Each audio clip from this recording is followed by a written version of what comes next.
But if I lay down and I play dead and I stay dead, baby, you'll get sick of being the monster out of my head, under my bed. Think you're something out of my. You will hear a man phoning a woman about an advertisement he has seen in the paper for some furniture. First, you have some time to look at questions 1 to 5.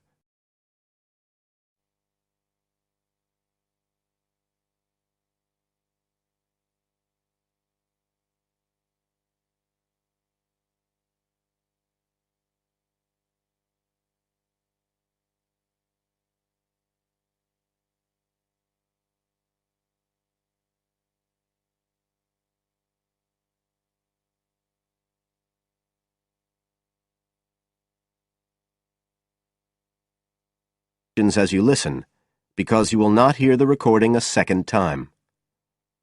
Listen carefully and answer questions 1 to 5.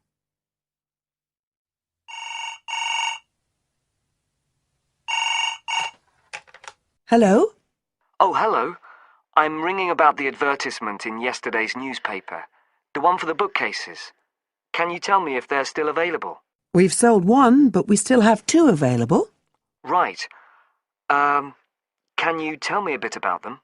Sure. What do you want to know?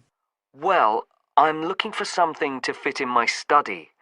I'm not too worried about the height, but the width's quite important. Can you tell me how wide each of them is? They're both exactly the same size. Let me see, I've got the details written down somewhere. Yes, so they're both 75 centimetres wide and 180 centimetres high. Okay, fine. That should fit in okay. And I don't want anything that looks too severe. Not made of metal, for example. I was really looking for something made of wood. That's all right. They are, both of them. So, are they both the same price as well? No, the first bookcase is quite a bit cheaper. It's just £15. We paid £60 for it just 5 years ago, so it's very good value. It's in perfectly good condition. Well, they're both in very good condition, in fact.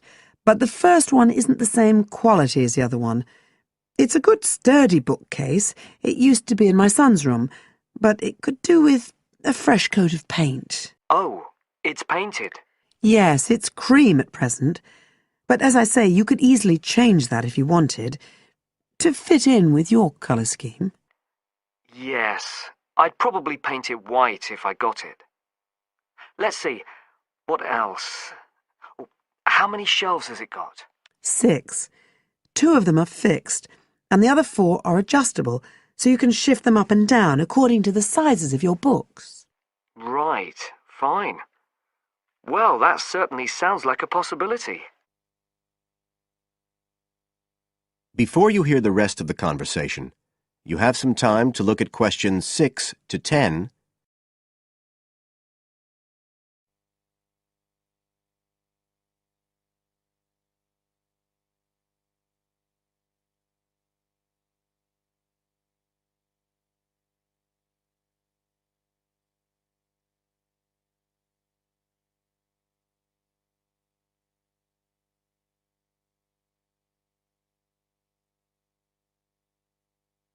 Now listen and answer questions 6 to 10. But the second one's a lovely bookcase too. That's not painted, it's just the natural wood colour, dark brown. It was my grandmother's, and I think she bought it sometime in the 1930s, so I'd say it must be getting on for 80 years old, so it's very good quality. They don't make them like that nowadays. And you said it's the same dimensions as the first one? Yes, and it's got the 6 shelves, but it also has a cupboard at the bottom that's really useful for keeping odds and ends in. Right. Oh, and I nearly forgot to say, the other thing about it is it's got glass doors, so the books are all kept out of the dust. So it's really good value for the money. I'm really sorry to be selling it, but we just don't have the room for it. So what are you asking for that one? £95. It's quite a bit more, but it's a lovely piece of furniture. A real heirloom. Yes. All the same, it's a lot more than I wanted to pay. I didn't really want to go above 30 or 40. Anyway, the first one sounds fine for what I need. Just as you like. So, is it all right if I come round and have a look this evening? Then, if it's okay, I can take it away with me. Of course. So you'll be coming by car, will you? I've got a friend with a van, so I'll get him to bring me round. If you can just give me the details of where you live. Sure. I'm Mrs. Blake. Blake. That's right. And the address is 41 Oak Rise. That's in Stanton. Okay, so I'll be coming from the town centre. Can you give me an idea of where you are? Yes. You know the road that goes out towards the university? Yes. Well, you take that road and you go on till you get to a roundabout. Go straight on, then Oak Rise is the first road to the right. Out towards the university, past the roundabout, first left. First right. And we're at the end of the road. Got it. So I'll be round at about 7, if that's all right. Oh, and my name's Connor. Connor Field. Fine. I'll see you then, Connor. Goodbye. Goodbye.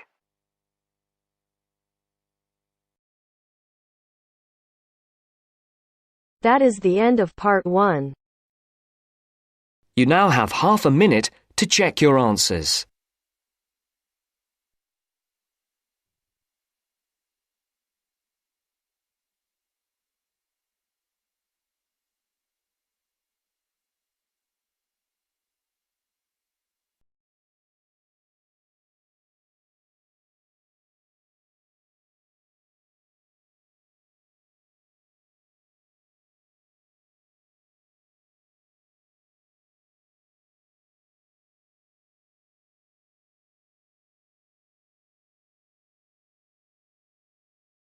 Now turns to part 2.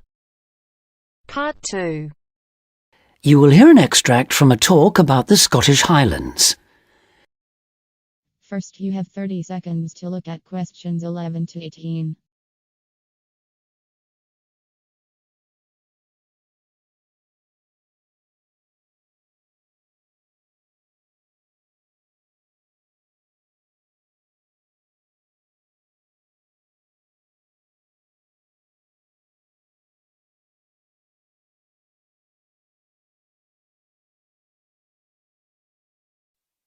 Today I have with me Moira Mackenzie, the author of several books in a well-known series of travel guides, and she'll be talking about what is probably the most fascinating wildlife area in Europe, the Scottish Highlands.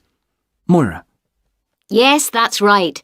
And it's a wonderful place to visit with lots to do in an area that makes up over half of Scotland. Including the 790 islands that lie scattered around the coast, it covers 39,000 square kilometres. Getting there is easy. From here in Glasgow, a good starting point is Fort William on the west coast, with regular bus and rail services linking the two. I'd recommend the train, which takes 4 hours to get there. Alternatively, you can take the Highland Line, which takes the more easterly route up to Inverness. That, in fact, is a bit quicker, taking around 3.5 hours to cover the 280 kilometres from here. There are also two main options by road. You can take either the A9 up through Stirling and Perth and then on to Inverness, or else on the west there's the A82 which runs up to Fort William and then, if you want, on to Inverness. Now, a lot of people associate the Highlands with bitterly cold weather, but in fact the region has a generally mild climate as a result of being surrounded on 3 sides by sea, particularly the warm waters of the Atlantic.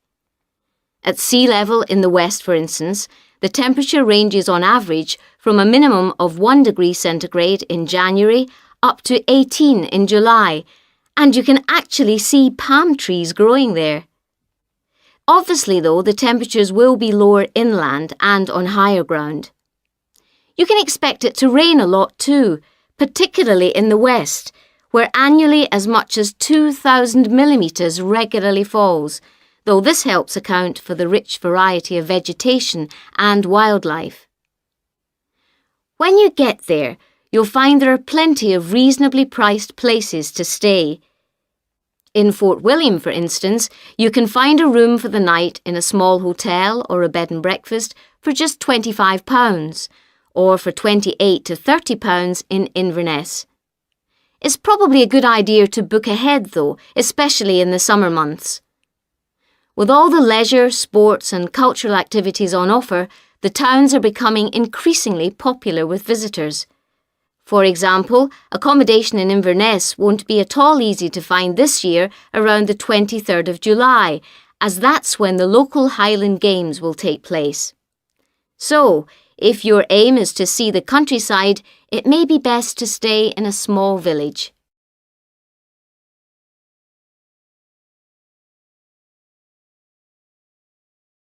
Now you have some time to look at questions 19 and 20.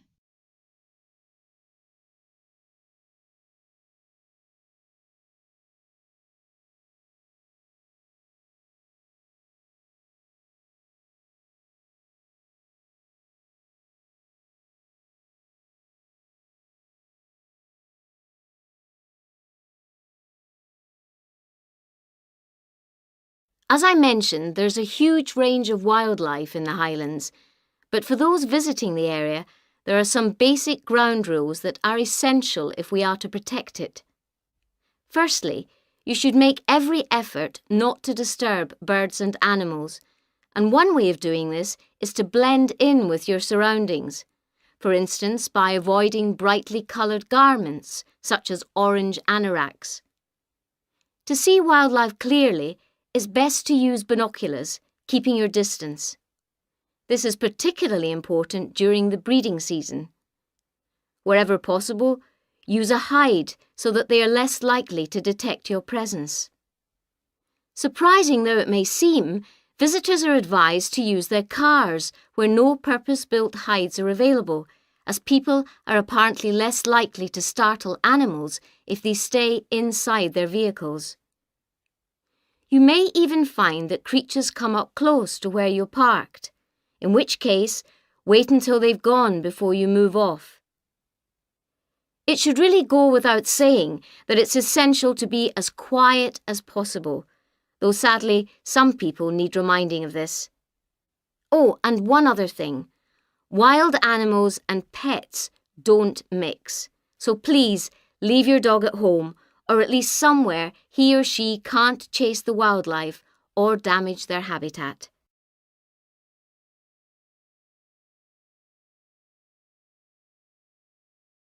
That is the end of part 2. You now have half a minute to check your answers.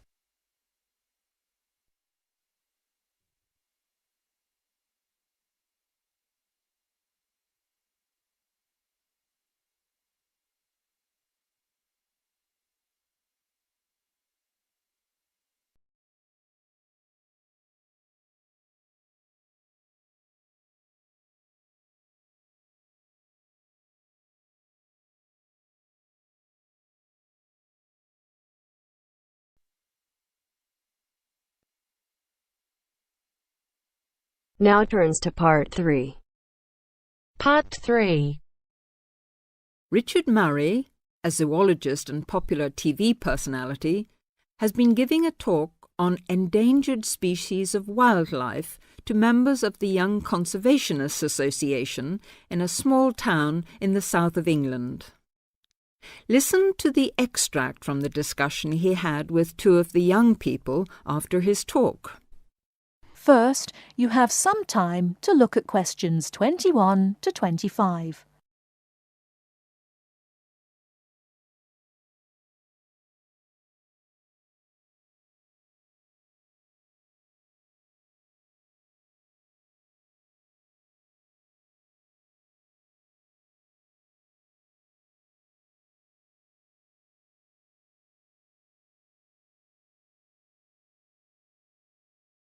Now listen carefully and answer questions 21 to 25. What would you say, Mr. Murray, are the main reasons that so much of our wildlife will have died out by the end of the next few decades? Well, Tony, we can't, of course, rule out the effect of urbanisation due to the spread of population. But apart from that, I believe there are two reasons which, in a way, are like the opposite ends of a piece of string. If you tie a knot in that piece of string, you end up with a circle, and whichever way you go round, it's going to turn out to be the same. I don't think I quite get that, Mr. Murray. Well, let's put it another way. It's rather like a film. You've got the good guys and the bad guys. They're pulling in opposite directions, but when it comes to the final showdown, it's hard to make out which is which. What are your two reasons, Mr. Murray? I call them greed and caring. Greed and caring? Yes, I know they don't seem to have much to do with one another, but think about it. The motive of greed is pretty obvious. In the course of the next few months, thousands of baby seals will be bludgeoned to death before they're even weaned from their mothers. What for? For the sale of their skins at inflated prices to please the vanity of a few and line the pockets of the killers. Crocodiles will be slaughtered to provide shoes and handbags for the rich. Gorillas, tigers, leopards and rhinos will be hunted for senseless sport or poached in defiance of regulations. Their skins, their horns, and their magnificent heads will be used as trophies to decorate someone's living room floor or walls. That's terrible. Yes, but it's not all. The whale, probably the most impressive and certainly one of the most intelligent sea mammals in creation, will be cruelly hunted and harpooned to make more money for the profiteers.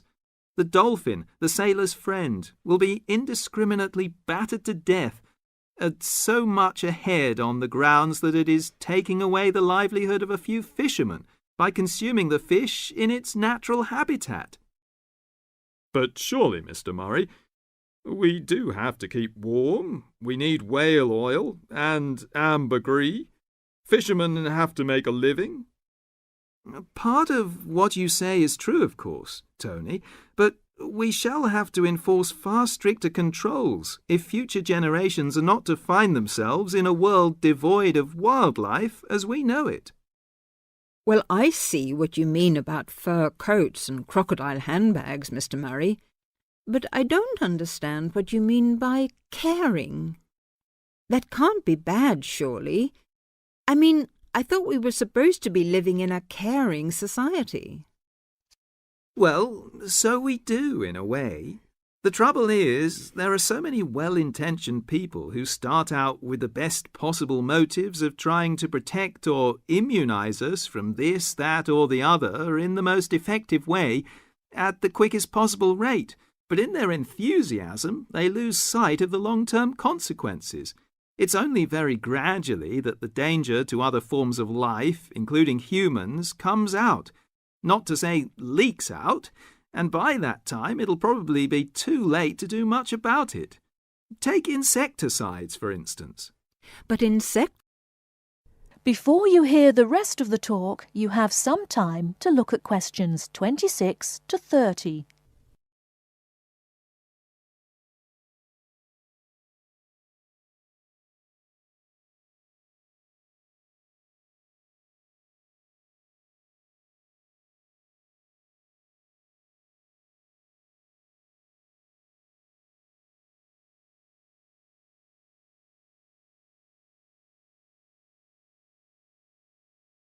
Now listen and answer questions 26 to 30.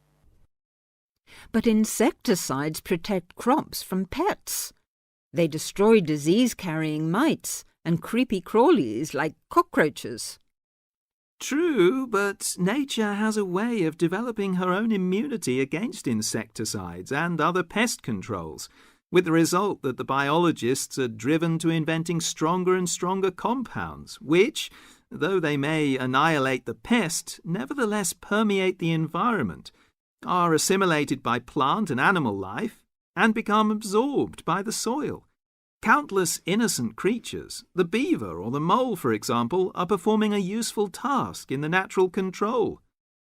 The alarming prospect is that as these poisons enter the foods we eat, and consequently our own systems, they'll find their way into the body of the pregnant mother and into her milk, offering incalculable risks to the unborn or newly born infant.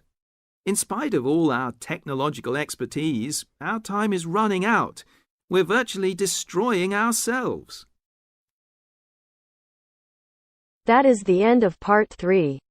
You now have half a minute to check your answers.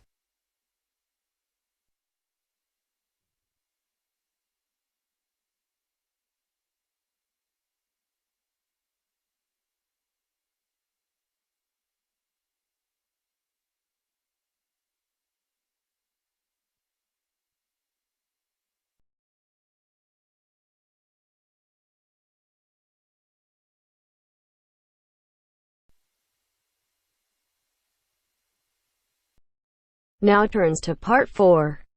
Part 4.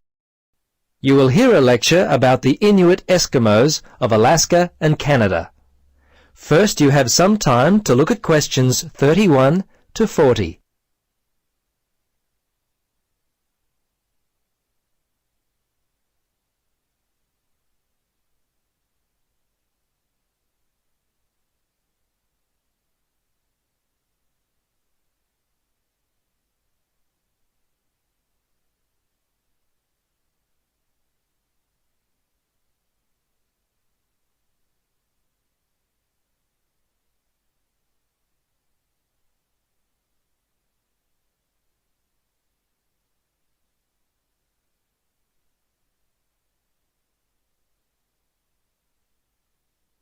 Now listen and answer questions 31 to 40.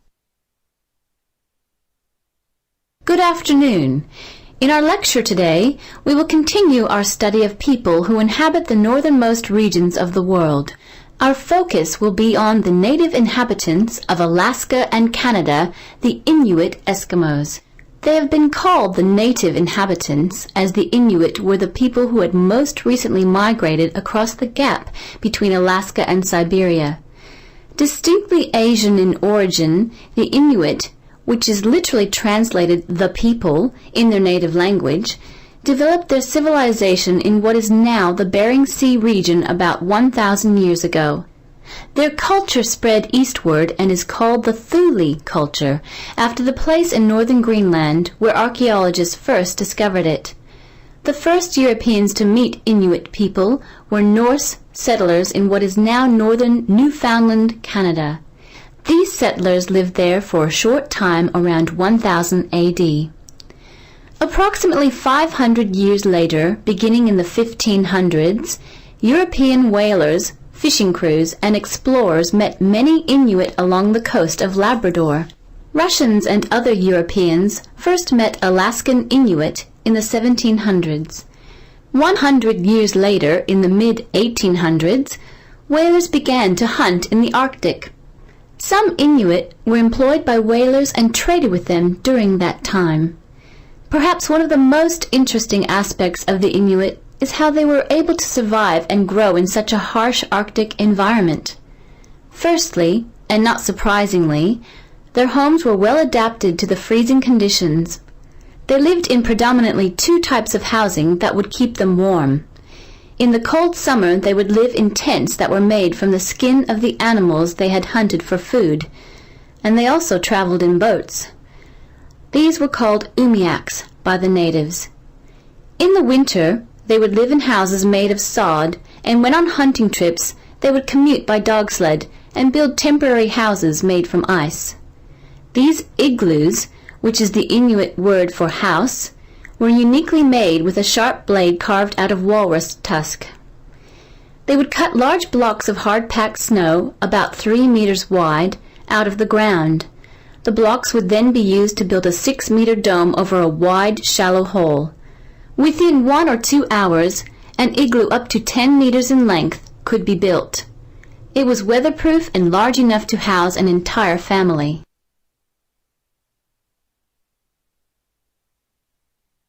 Very early in their history, they managed to develop the technology to hunt the huge bowhead whale, which was the staple food source for them at that time. They also hunted walruses and seals. On land, they hunted polar bears, moose, and various other game. The harsh environment in which they lived meant that a steady supply of food was often difficult to come by. Therefore, the Inuit were a people constantly on the move, looking for food, which meant that their dwellings had to be easily built and easily dismantled. They inhabited the wide open land and, as such, moved freely around it in search of food. Today, the traditional way of life has basically ended for the Inuit. They live in wooden homes rather than in snow houses, sod houses, or tents. They wear modern clothing instead of animal skin garments. Most Inuit speak English and Russian. Some speak Danish, while fewer still continue to hold on to their cultural roots by passing on to the younger generation their native language. The kayak and umiak, their principal means of travel, have given way to the motorboat, and the snowmobile has replaced the dog team. The combined percentage of the Inuit population in Alaska and Canada stands at 63%, the latter being 29% and the former around 34%. Some Alaskan Inuit live in towns and cities, but the majority live in small settlements and hunt and fish for most of their food. Most of those in Canada live in towns in housing provided by. That is the end of part 4. You now have half a minute to check your answers.